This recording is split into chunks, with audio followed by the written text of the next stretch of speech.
പ്രിയപ്പെട്ടവരെ, പലയിടത്തും സംസാരിക്കുമ്പോൾ അവർ പറയുന്ന പ്രധാന പ്രശ്നം അവരുടെ കയ്യിൽ 5ന്റെ കാശ് നിൽക്കുന്നില്ല, എപ്പോഴും ദാരിദ്ര്യമാണ്. എവിടെന്നെങ്കിലും കുറച്ച് കാശ് കിട്ടിക്കഴിഞ്ഞാൽ ഉടനടി തന്നെ അത് ചിലവായി പോകുന്നു.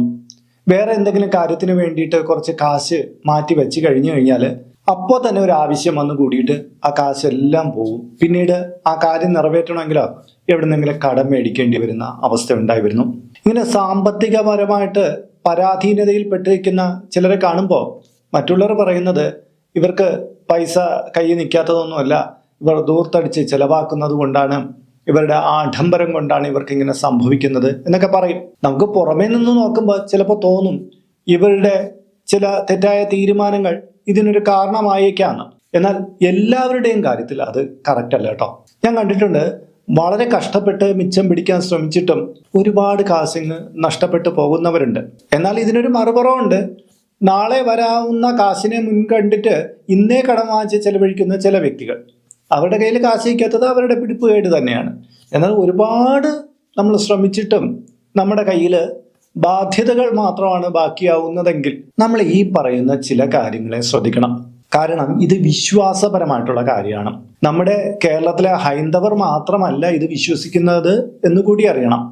നമ്മുടെ ഭാരതീയമായ ആചാര പദ്ധതികളിൽ, അല്ലെങ്കിൽ നമ്മുടെ ചൈനയിലോ ടിബറ്റിലോ അങ്ങോട്ടൊക്കെ പോയി കഴിഞ്ഞാലും നമ്മൾ ഈ പറയുന്ന ഈ ലക്ഷണങ്ങൾ ഉണ്ടെങ്കിൽ അവരുടെ കയ്യിൽ കാശ് നിൽക്കാത്തതായിട്ട് കണ്ടുവരുന്നുണ്ട്. എന്നാൽ ഈ ലക്ഷണങ്ങളെ അവർ മാറ്റിയെടുക്കുമ്പോൾ, അതായത് ബോധപൂർവം അവരുടെ ഈ ചെയ്തികളിൽ മാറ്റം വരുത്തുമ്പോൾ സാമ്പത്തികപരമായിട്ട് അവർ മെച്ചപ്പെട്ട് വരുന്നതായിട്ടും കാണാം.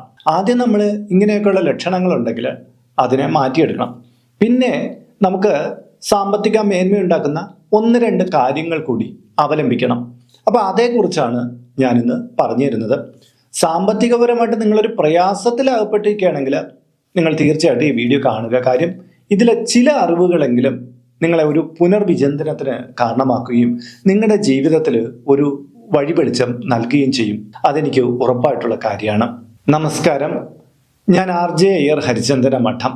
ഹൈന്ദവ ആചാര സംബന്ധമായ, ജ്യോതിഷ, മോട്ടിവേഷൻ സംബന്ധമായ ഒട്ടേറെ കാര്യങ്ങൾ പറഞ്ഞു തരുന്ന ഒരു വാട്സപ്പ് ചാനൽ നമുക്കുണ്ട്. ഇതിൻ്റെ കീഴെ ഡിസ്ക്രിപ്ഷൻ ബോക്സിലും കമൻറ്റ് ബോക്സിലും അതിൻ്റെ ലിങ്ക് കൊടുത്തിട്ടുണ്ട്. അതിലൂടെ ചാനലിൽ പ്രവേശിച്ചാൽ നിങ്ങളുടെ പിറന്നാളിന്, നിങ്ങളുടെ കുടുംബ അംഗങ്ങളുടെ പിറന്നാളിന് സൗജന്യമായിട്ട് പുഷ്പാഞ്ജലി അർച്ചനകൾ നടത്തി കിട്ടുന്നതാണ്. അപ്പോൾ നമുക്ക് നമ്മുടെ കയ്യിലെ പണത്തിൻ്റെ ചോർച്ചയ്ക്ക് കാരണമായ ആദ്യത്തെ കാര്യത്തെക്കുറിച്ച് പറയാം. ഇത് നിങ്ങൾ പലരിൽ നിന്നും പറഞ്ഞു കേട്ടിട്ടുള്ള കാര്യം തന്നെയായിരിക്കും. കീറിയ പേഴ്സ്. അതായത് ചില വ്യക്തികളുടെ കയ്യിൽ ഒരു പേഴ്സ് ഉണ്ടായിരിക്കും, അത് കീറി പറഞ്ഞിരിക്കും. വർഷങ്ങളായിട്ട് അവർ കൊണ്ടു നടക്കുന്നത് എന്തൊരു ആത്മബന്ധം പോലെ ഈ പേഴ്സിനെ മാറ്റാൻ ഇവർ തയ്യാറാവുകയില്ല. ഇതിനകത്ത് ആവശ്യമുള്ളതും ആവശ്യമില്ലാത്തതുമായിട്ടുള്ള ഒരുപാട് കാര്യങ്ങൾ ഇവർ വച്ചേക്കും. വർഷങ്ങൾക്ക് മുമ്പുള്ള ടിക്കറ്റ് മുതൽ ചില ആശുപത്രി ബില്ല് മുതൽ ഇങ്ങനെ അനാവശ്യമായിട്ടുള്ള കുറേ വസ്തുക്കൾ അതിനകത്തുണ്ടാവും. ഒപ്പം തന്നെ ഈ പേഴ്സിന് ചില കീറലുകൾ ഉണ്ടായിരിക്കും.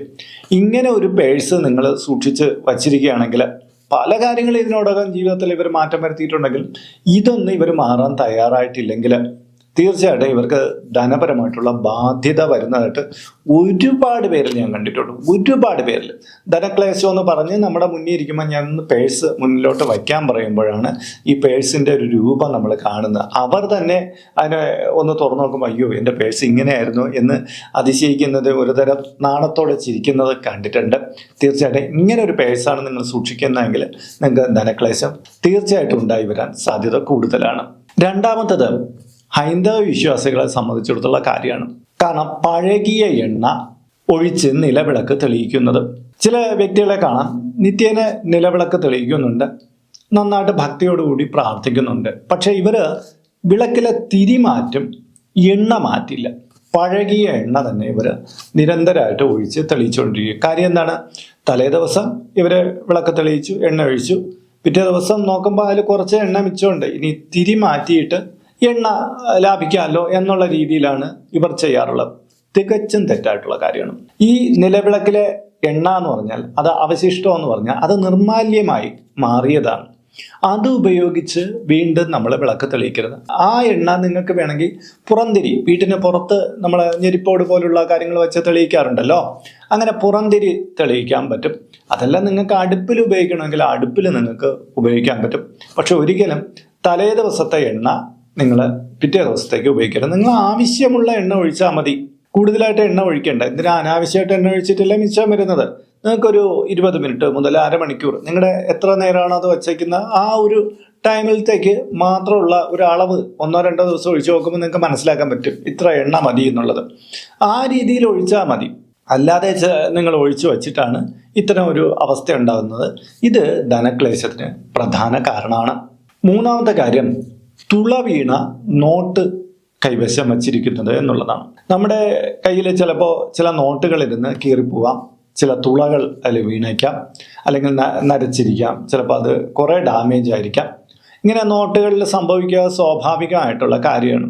അങ്ങനെ ഉണ്ടെങ്കിൽ നമ്മൾ ബാങ്കിൽ കൊടുത്ത് ആ നോട്ട് മാറ്റിയെടുക്കുകയാണ് പ്രധാനം.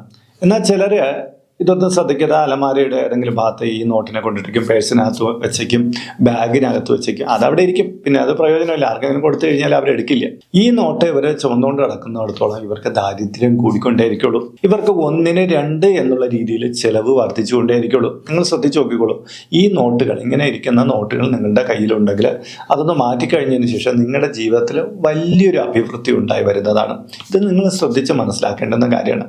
അങ്ങനെ നിങ്ങൾ എവിടെയെങ്കിലുമൊക്കെ സൂക്ഷിച്ചു വെച്ചിട്ടുണ്ടെങ്കിൽ അത് ചിലർ അറിയില്ല കേട്ടോ. പഴയ ബാഗിനകത്തായിരിക്കും ഇതിരിക്കുന്നത്. ചിലപ്പോൾ ഒരു പെട്ടിയുണ്ട്, ആ പെട്ടിക്കകത്തായിരിക്കും ഏതെങ്കിലും ഒരു അറയിൽ ഇങ്ങനെ കിടക്കുന്നത്. നിങ്ങൾ അത് ഒന്ന് നിരീക്ഷിക്കുക. അങ്ങനെ ഉണ്ടെങ്കിൽ അത് മാറ്റുക എന്നുള്ളതാണ്.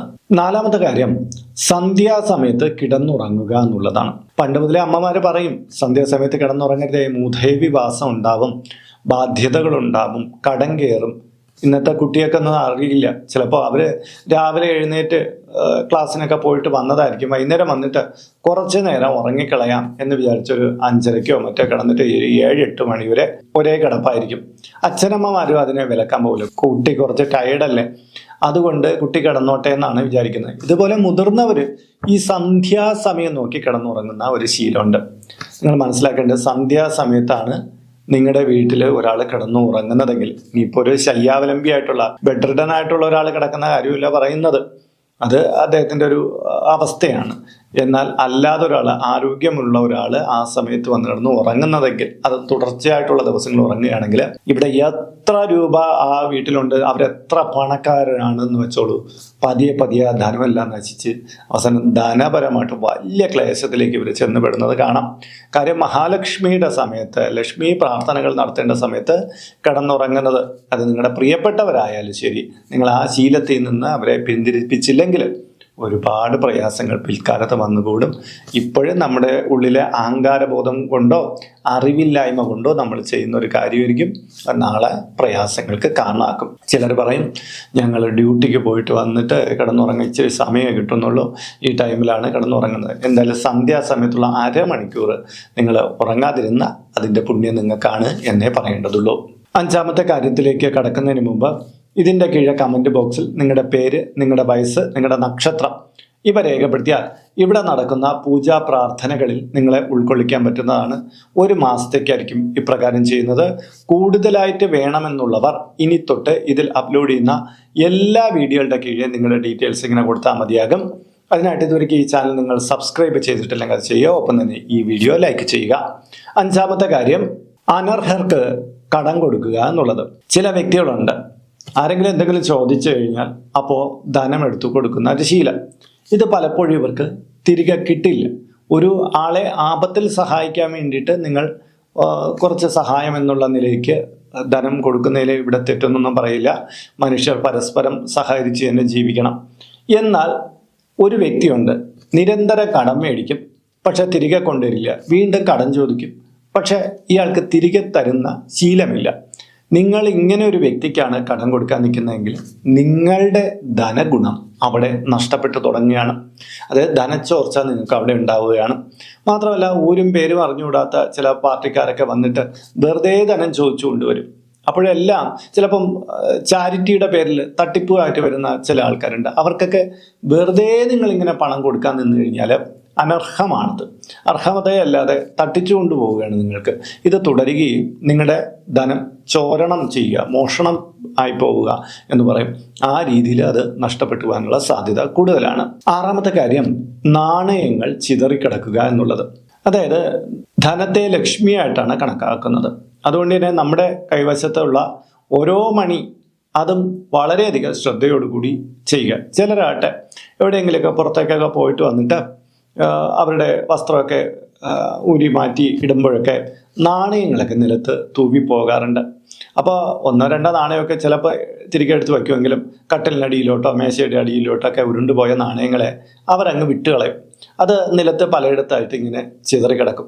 ശരിക്കും പറഞ്ഞാൽ നാണയത്തിന് അത് നമ്മുടെ കയ്യിൽ നിന്ന് അറിഞ്ഞോ അറിയാതെ നിലത്ത് പോയാൽ പണ്ടുള്ളവർ എടുക്കണം കണ്ടിട്ടുണ്ടോ, അത്ര ഭക്തിയോടെയാണ് തൊട്ട് നെറ്റിയിൽ വെച്ചിട്ട് എടുക്കും.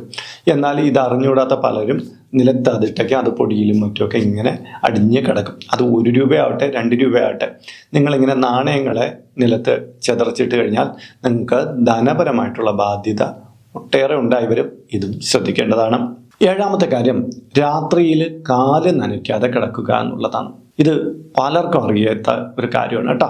നമ്മൾ കാല് നനയ്ക്കാതെ കിടന്നു കഴിഞ്ഞാൽ നമ്മളിലെ ഈശ്വരാധീന ഗുണങ്ങൾ കുറേയധികം നഷ്ടപ്പെടുമെന്നാണ് പറയുന്നത്. ധനപരമായിട്ടുള്ള കീർത്തിയാണ് അതിൽ പ്രധാനമായിട്ട് നഷ്ടപ്പെട്ടു പോകുന്ന ധനമേന്മ. അപ്പോൾ കാല് നനയ്ക്കാതെ കിടന്നുറങ്ങുന്നവൻ ദാരിദ്ര്യത്തിലേക്കായിരിക്കും പിറ്റേന്ന് ചുവട് വയ്ക്കുക എന്ന് പണ്ടുള്ളവർ പറഞ്ഞു കേട്ടിട്ടുണ്ടായിരിക്കും. അതുകൊണ്ട് തന്നെ രാത്രി സമയത്ത് കാല് ഒന്ന് കഴുകിയിട്ട് തന്നെ ഓരോരുത്തരും ബെഡിൽ കിടക്കണം എന്ന് പറയുന്നുണ്ട്. ആ രീതി അവലംബിക്കുന്നത് ധനപരമായിട്ടുള്ള നേട്ടത്തിന് ഉത്തമമായിട്ട് ഭവിക്കുന്നതാണ്. അപ്പോൾ പ്രിയപ്പെട്ടവരെ, ഇന്നത്തെ വീഡിയോയിലൂടെ നിങ്ങളുടെ ധനം ചോർത്തുന്ന 7 കാര്യങ്ങളെ ഞാൻ പറഞ്ഞു. അപ്പം നിങ്ങൾ ഈ കാര്യങ്ങളെ ഒന്ന് ശ്രദ്ധിച്ചിട്ട് നിങ്ങളിൽ ഇത് ഏതെങ്കിലും ഉണ്ടെങ്കിൽ അതൊന്ന് മാറ്റുക. ഇപ്പം നിലത്ത് ധനം ചോർന്ന് കിടക്കുന്ന ഒരു അവസ്ഥ ഉണ്ടെങ്കിൽ നിങ്ങൾ മാറ്റുക. രാത്രി കാല് നനയ്ക്കാതെ കിടക്കുന്ന ശീലമാണ്, അത് മാറ്റുക. ഇങ്ങനെ ഈ എല്ലാ കാര്യത്തിലും ഒരു മാറ്റം വരുത്തുമ്പോൾ തന്നെ നിങ്ങളുടെ വീട്ടിൽ ഐശ്വര്യ ഗുണം വർദ്ധിക്കുകയും നിങ്ങൾക്ക് ധനാഗമന മാർഗങ്ങൾ, കൂടുതലായിട്ട് ധനം നിലനിൽക്കുന്ന അവസ്ഥകൾ ഉണ്ടായി വരികയും ചെയ്യും. അപ്പോൾ തന്നെ ഓം ഹ്രീം മഹാലക്ഷ്മി നമഃ എന്നുള്ള മന്ത്രം ഡെയിലി 18 രാവിലെയും വൈകുന്നേരവും കൂടി ജപിക്കുന്നത് ലക്ഷ്മി വാസം കൂടുതലായിട്ട് വരുന്നതിന് കാരണമാകുന്നതാണ്. അപ്പോൾ ഇന്നത്തെ വീഡിയോ ഇവിടെ പൂർണ്ണമാവുകയാണ്. ഇതുമായി ബന്ധപ്പെട്ട നിങ്ങളുടെ അഭിപ്രായങ്ങൾ, നിർദ്ദേശങ്ങൾ ഇതിൻ്റെ കീഴെ കമൻറ്റ് ബോക്സിൽ രേഖപ്പെടുത്താം. ഇതിൽ കാണുന്നത് എൻ്റെ വാട്സപ്പ് നമ്പറാണ്. ജ്യോതിഷ സംബന്ധമായതും പൂജാ സംബന്ധമായതുമായ അപ്പോയിൻമെൻറ്റിന് വേണ്ടിയിട്ടാണ് ഇത് നൽകിയിരിക്കുന്നത്. നേരിട്ട് വിളിച്ചു കഴിഞ്ഞാൽ കിട്ടുകയില്ല. നിങ്ങളുടെ പേര്, നിങ്ങളുടെ സ്ഥലം ഇവ രേഖപ്പെടുത്തി വാട്സപ്പിലൂടെ മെസ്സേജ് ചെയ്യുക. അപ്പോൾ അഡ്മിൻ ഒരു മാർഗനിർദ്ദേശം അയച്ചു നൽകുന്നതാണ്.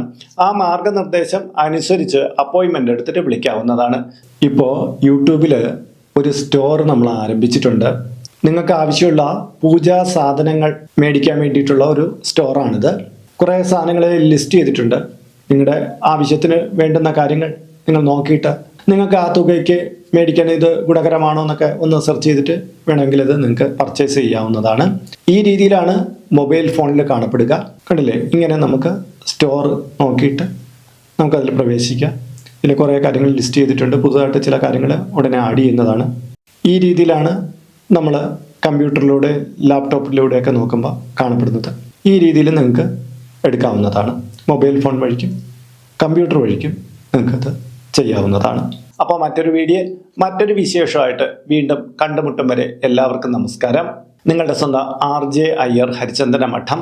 നമസ്തേ.